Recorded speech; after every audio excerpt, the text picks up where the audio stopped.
আৰু ইফালে চামগুৰি সমষ্টিৰ বাজিয়া গাঁৱতো পথৰ বিধ্বস্ত ৰূপ ভগামূৰৰ 10 নং ৱাৰ্ডৰ এটা বিধ্বস্ত পথে জলাকলা খুৱাইছে ৰাইজক। বিধ্বস্ত পথৰ বাবে বছৰ বছৰ ধৰি জমৰ যাতনা ভুগিব লগা হৈছে ৰাইজে। বাৰিষাৰ সময়ত পথটোৰে অহা যোৱা কৰিবলৈ ভীষণ অসুবিধাৰ সন্মুখীন হয় ৰাইজ। বিধ্বস্ত পথৰ বাবে গাঁওখনলৈ নাহে কোনো ধৰণৰ জৰুৰীকালীন সেৱাৰ বাহনো। আৰু পথ নিৰ্মাণৰ নামত ধন আত্মসাতৰ দাবীও তুলিছে ৰাইজে। শীঘ্ৰে পথটো মেৰামতি কৰি যাতায়াতৰ বাবে সুচল কৰাৰ বাবে দাবী উত্থাপন কৰিছে ৰাইজে। দৃশ্য আমি দেখুৱাইছোঁ চামগুৰিৰ পৰা। চামগুৰিৰ বাজিয়া গাঁৱৰ এয়া হৈছে পথৰ বিধ্বস্ত ৰূপ। পথ নে পথাৰ আচলতে ধৰিবই নোৱাৰি। এজাক বৰষুণৰ পাছতেই এই পথটোৰে যাতায়াত কৰিবৰ বাবে অসুবিধাৰ সন্মুখীন হ'ব লগা হয় স্থানীয় লোকসকল। দীৰ্ঘদিনৰ পৰা এই পথছোৱা মেৰামতি কৰিবৰ বাবে দাবী উত্থাপন কৰা হৈছে।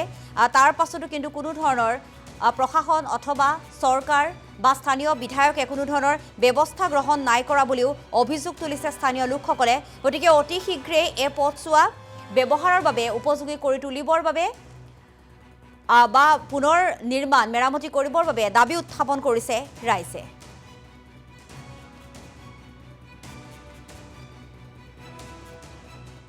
মই উপস্থিত আছো চামগুৰি সমষ্টিৰ বাজিয়া গাঁও পঞ্চায়তৰ 10 নম্বৰ ৱাৰ্ডত। আৰু এই ৱাৰ্ডটোৰ এটা পথৰ পৰিৱেশ মই দেখা ল'ব বিচাৰিছো। এই পথটো বৰ্তমান সময়ত পথ নহয় যেন এখন পথাৰলৈ ৰূপান্তৰিত হৈছে। কাৰণ বাৰিষাৰ সময় অহাৰ লগে লগে এই পথটোৰ বাবে জীয়াতু ভুগিবলগীয়া হয় এই গাঁওখনৰ সাধাৰণ ৰাইজে। এই পথটো দি এজাক বৰষুণ দিয়াৰ পাছতে এই পথটো দি ইয়াৰ যিসকল লোক আছে তেওঁলোকে ভিতৰৰ পৰা বাহিৰলৈ ওলাব নোৱাৰে। কাৰণ সম্পূৰ্ণভাৱে পথটো এক বোকাময় পৰিৱেশৰ সৃষ্টি হয়। এই পথেদি কোনো ধৰণৰ জৰুৰীকালীন সেৱা আহিব নোৱাৰে বা জৰুৰীকালীন যিসমূহ বাহন সেইসমূহ আহিবলৈ অস্বীকাৰ কৰে। কাৰণ আমি কৈছো যে পৰিৱেশটো কেনেধৰণৰ এক পৰ্যায়ত আছে। এজাক বৰষুণ দিয়াৰ ফলতে এই পথটো এতিয়া বোকাময় পৰিৱেশৰ সৃষ্টি হয়। বিগত বহু বছৰ ধৰি পথটো এনেদৰে আছে, কিন্তু কাণসাৰ নাই জনপ্ৰতিনিধিসকলৰ। মোৰ লগত ইয়াৰ স্থানীয় লোকসকল আছে, মই তেওঁলোকৰ পৰা কিছু মন্তব্য লোৱাৰ চেষ্টা কৰিম। আপোনালোকৰ এই গাঁওখনৰ নামটো কি? ভগামূৰ। কিমান বছৰ ধৰি এই পথটো এনেকৈ আজি প্ৰায় 20 বছৰ 20 বছৰ ধৰি এনেকুৱা বাট হৈ আছে। আমাৰ প্ৰতিনিধিসকলক আছে, তেওঁলোকক আমি জনাৰ পিছত মানে কাম নকৰে। কাম কৰে মানে 2-4 গাড়ী মাটি পেলাই গুচি যায়। পিছত আকৌ বৰষুণ আহিলে তেনেকুৱা অৱস্থাত হৈ যায়। সমস্যা যথেষ্ট সমস্যা। বোকাৰ মাজত আমি চেণ্ডেল লৈহে যাব লাগে ঘৰত, বা চেণ্ডেল খুলি লৈ এই ৰাস্তাত উঠিব লাগে। বেমাৰী লৈ যাব নোৱাৰো, এম্বুলেন্স আহিব নোৱাৰে। এনেকুৱা অৱস্থাত পৰিস্থিতিত আছো আমি। স্কুল কলেজৰ ছাত্ৰ ছাত্ৰীসকল কেনেকৈ স্কুলত লৈ যাব লাগে, কোচাত লৈ যাব লাগে। বৰষুণ আহিলে প্ৰত্যেকবাৰে এনেকুৱা হয় নেকি? হয়, প্ৰত্যেকবাৰ এনেকুৱা হয়। বাৰিষা সময়তো হয়। কি ক'ব? কি কম মানে এইটো ৰাস্তা অতি সোনকালে যাতে কৰি দিয়ে সেইটোই কথা আমাৰ। আগতে এনে ৰাস্তাটো নিৰ্মাণ কৰাৰ ক্ষেত্ৰত কিবা আবণ্টন হৈছে নে? হৈছিলে শুনা পাইছো হৈছে, হ'লেও সিহঁতে 1-2 গাড়ী মাটি পেলাই চেনকেবল পেলাই সামৰি দিয়ে। নিশ্চয়কৈ আৰু ব্যক্তি আছে। যিহেতু পূৰ্ব যিখন পঞ্চায়তৰ যিসকল জনপ্ৰতিনিধি আছিলে ইয়াৰ আগৰ, তেওঁলোকে কামটো কৰিছিলে নে নাই? অলপ চলপ কাম কৰে। 2 গাড়ী মাটি দিয়ে, আধা গাড়ীমান চেনকেবল দিয়ে, দি পেলাই গুচি যায় সিহঁতে। ইমান মানে গুৰুত্ব দি পেলাই কামটো নকৰে। এতিয়া আমাৰ এনেকুৱা কণ্ডিশ্যন হয়, ল'ৰা ছোৱালী যেতিয়া ৰাতিপুৱাৰ পৰা 9টালৈকে বৰষুণ পৰে, তেতিয়া মানে আমাৰ ল'ৰা ছোৱালী স্কুলত যাবলৈ কোনো ধৰণৰ সুবিধা নাই। আৰু যদি বৰষুণ অলপ কমিছে, জোতা চেণ্ডেল খুলি পেলাই কোচত লৈ পেলাই স্কুলত দি থৈ আহোঁ। আৰু কিবা বেমাৰী চেমাৰী হ'লে আমি কোলাত লৈ পেলাই গাড়ীত উঠাব লাগে, এম্বুলেন্সত উঠাব লাগে।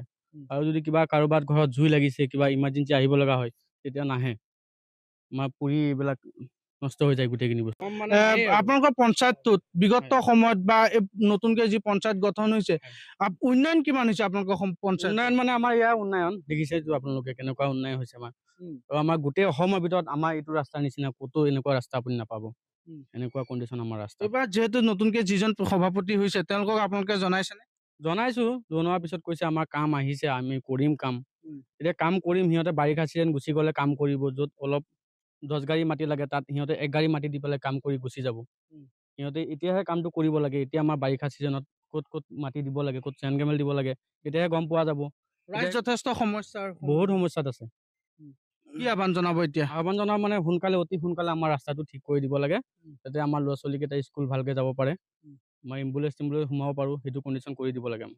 নিশ্চয় আমি দেখুৱাইছো বৰ্তমান এই পথৰ পৰিৱেশটো কেনেকুৱা হৈ আছে আৰু বাৰিষা অহাৰ লগে লগে পথটোৰ বাবে ৰাইজে জীয়াতু ভুগিবলগীয়া আহিছে সম্পূৰ্ণভাৱে এই পথটো বোকাময় এক পৰিৱেশৰ সৃষ্টি হৈছে আৰু ইয়াৰ সাধাৰণ ৰাইজে বিশেষকৈ এজাক বাৰিষাৰ বৰষুণ দিয়াৰ পিছতেই ঘৰৰ পৰা বাহিৰলৈ ওলাব নোৱাৰা এক পৰিৱেশৰ সৃষ্টি হয় ইয়াত যিসকল ছাত্ৰ ছাত্ৰীসকল আছে তেওঁলোক স্কুললৈ যাব নোৱাৰা এক পৰিৱেশৰ সৃষ্টি হয় কিন্তু এই পথটো নিৰ্মাণৰ বাবদ পূৰ্বৰ পঞ্চায়তৰ যিসকল জনপ্ৰতিনিধি আছিলে তেওঁলোকক বাৰম্বাৰ জনোৱাৰ পাছতো কোনো ধৰণৰ এই পথটো নিৰ্মাণৰ ক্ষেত্ৰত তেওঁলোকে গুৰুত্ব নিদিলে তেওঁলোকে কেৱল 2-3 গাড়ী মাটি পেলাই হওক বা চেংকেবল পেলাই হওক তেওঁলোকে দায়িত্ব সামৰে গতিকে নতুনকৈ চামগুৰি সমষ্টিৰ যিগৰাকী বিধায়ক হৈছে তানজিল হুছেইন লগতে পঞ্চায়তৰ যিজন বৰ্তমানৰ যিজন জনপ্ৰতিনিধি সভাপতি তেওঁকে এক আহ্বান জনাইছে যাতে অতি সোনকালে এই পথটো নিৰ্মাণ কৰি ৰাইজৰ যি সমস্যা সেই সমস্যা সমাধান কৰি দিব লাগে